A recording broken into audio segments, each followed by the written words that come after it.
अब्दुल्ला आसिफ हैं आज हमारे साथ। ये गूगल कंपटीशन जीत के आए हैं, प्राइड ऑफ परफॉर्मेंस है। और इनका प्रोजेक्ट बहुत अमेजिंग है। प्रोजेक्ट ये था कि एआई ऐप यूज़ केस, इसमें सैटेलाइट इमेजरी इनका प्रोजेक्ट था। और वो 15 मुल्कों में, 14 या 15 मुल्कों में टॉप पे इनका प्रोजेक्ट आया और फाइनली इनको अवार्ड मिला, विनिंग।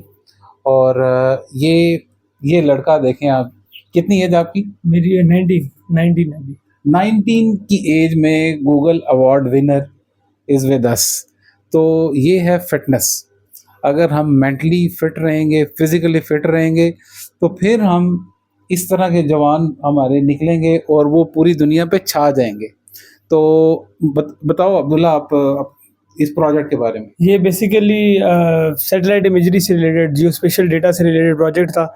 इसमें होता ये है कि फॉर एग्जांपल अगर आपने किसी भी पूरी ग्लोबली किसी भी एरिया की सैटेलाइट इमेजरी आपको चाहिए, तो उसके लिए 1-1.5 घंटे का एनालिसिस करना पड़ता है। या आपने किसी फ्लड का एनालिसिस करना है तो उसके लिए भी 1-1.5 घंटा लगता है।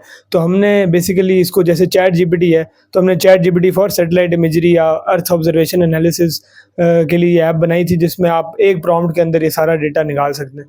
ज़बरदस्त ज़बरदस्त, बेहतरीन हो गया। तो फिटनेस सबसे बड़ी चीज़ है और बीमार बंदा कभी भी इस तरह के प्रोजेक्ट नहीं जीत सकता। Good luck.